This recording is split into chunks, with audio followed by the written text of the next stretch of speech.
السلام علیکم ورحمۃ اللہ وبرکاتہ۔ کیا آپ کبھی کسی ایسے موڑ پر تھے جہاں زندگی کا ہر دروازہ بند ہو گیا ہو، جب ہر طرف اندھیرا ہو اور صرف اللہ ہی ایک امید ہو؟ آج میں آپ کو ایک ایسی لڑکی کے زندگی کا ایک سچا واقعہ سنانے جا رہی ہوں۔ ایک واقعہ جہاں اللہ نے بارش کے وقت اس لڑکی کی ایک چھوٹی سی دعا کو اتنی قبولیت دی کہ اس کی زندگی ہی بدل گئی، اور اس میں ایک چھوٹی سی لیکن عظیم سورہ کا بھی کردار ہے، سورہ اخلاص کا وظیفہ۔ تو چلیے ایک کہانی آپ کو بتاتی ہوں۔ تو میں ایک عام سی لڑکی ہوں، ایک مڈل کلاس فیملی سے تعلق رکھتی ہوں۔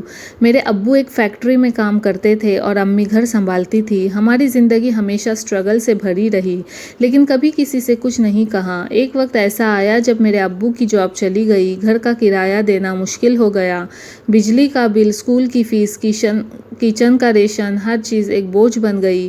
ہم سب روزانہ اللہ سے مدد مانگتے، لیکن حالات دن بدن خراب ہوتے گئے۔ اس وقت مجھے پہلی بار قرآن کی ایک آیت سمجھ آئی، اور وہ تھا کہ whoever fears Allah, he will make for him a way out and provide for him from where he does not expect۔ میں راتوں کو روتی تھی، سجدوں میں گرتی تھی، لیکن پھر بھی لگتا تھا میری دعا آسمان تک نہیں جا رہی۔ پھر ایک دن سب کچھ بدل گیا۔ وہ ایک جمعہ کا دن تھا، آسمان پوری طرح سے بادلوں سے ڈھکا ہوا تھا، ٹھنڈ کا موسم تھا، گھر میں ریشن بالکل ختم ہو گیا تھا۔ امی نے کہا، بیٹا اللہ سے سچے دل سے دعا کر، بارش ہونے والی ہے۔ بارش کے وقت دعا قبول ہوتی ہے۔ میں چھت پر چلی گئی، آسمان سے بوندیں گر رہی تھی، ہلکی ہلکی بارش، لیکن میرے دل کے اندر طوفان تھا۔ میں رو رہی تھی، سجدہ کیا اور صرف اتنا کہا، یا اللہ تو سب کچھ جانتا ہے، تو دیکھ رہا ہے، ہمارے لیے راستے نکال دے۔ مجھے سورہ اخلاص یاد آئی۔ مجھے کسی نے کہا تھا کہ جو شخص بارش کے وقت اخلاص سے سورہ اخلاص کا وظیفہ کرتا ہے، اللہ اس کی ہر ضرورت پوری کرتا ہے۔ بارش ہو رہی تھی، میں نے سورہ اخلاص 100 مرتبہ پڑھی۔ ہر بار پڑھتے وقت دل سے صرف ایک بات کہہ رہی تھی، یا اللہ مجھے اور میرے گھر والوں کو راہ دکھا دے، رزق کا دروازہ کھول دے۔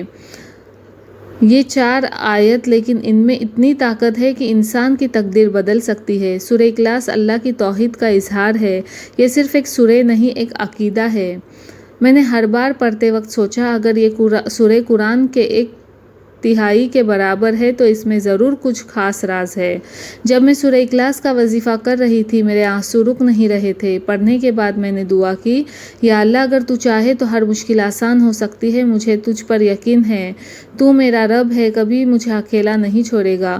اسی دن شام کے وقت ایک پرانا دوست گھر آیا۔ اس نے بتایا کہ ان کی کمپنی کو ایک سٹاف چاہیے جو گھر سے کام کرے، ایک چھوٹی سی ڈیٹا انٹری جاب۔ میں نے ترنت اپلائی کیا۔ صرف 2 دن کے اندر مجھے کام مل گیا، پوری پیمنٹ ایڈوانس میں ملی، جس سے ہم نے گھر کا ریشن بھرا۔ پھر دھیرے دھیرے اللہ نے اور راستے کھول دیے۔ میرے ابو کو بھی ایک اچھی جاب مل گئی اور گھر میں برکت آنے لگی۔ مجھے سمجھ آیا دعا کبھی ضائع نہیں ہوتی، اور بارش کے وقت کی دعا تو اور بھی زیادہ قیمتی ہوتی ہے۔ اگر آپ بھی کسی پریشانی میں ہیں تو بارش کے وقت سورہ اخلاص کا وظیفہ اس طریقے سے کریں۔ پہلا، وضو میں ہو کر بارش کے وقت کسی اکیلے جگہ پر بیٹھ جائے۔ دوسرا، دل سے سورہ اخلاص 100 مرتبہ پڑھے۔ تیسرا، ہر بار پڑھتے وقت اللہ کی وحدانیت کا تصور کرے۔ چوتھا، اس کے بعد اللہ سے اپنی ضرورت کی دعا کرے۔ اور پانچواں، یقین رکھے کہ اللہ ضرور سنتا ہے۔ اس وظیفے کو صرف 1 دن نہیں، 7 دن تک بارش کے وقت کرے۔ اگر بارش ہو رہی ہو، نیت صاف ہو اور دل میں یقین ہو۔ اگر آپ کسی مصیبت میں ہیں تو رک جائیے، بارش کا انتظار کیجیے، یا اللہ کو اس وقت یاد کیجیے جب ہر شخص بیزی ہوتا ہے، اور تب سورہ اخلاص کو اپنا ساتھی بنا لیجیے۔ اگر آپ کو میرا ویڈیو پسند آیا تو سبسکرائب ضرور کرنا۔ السلام علیکم۔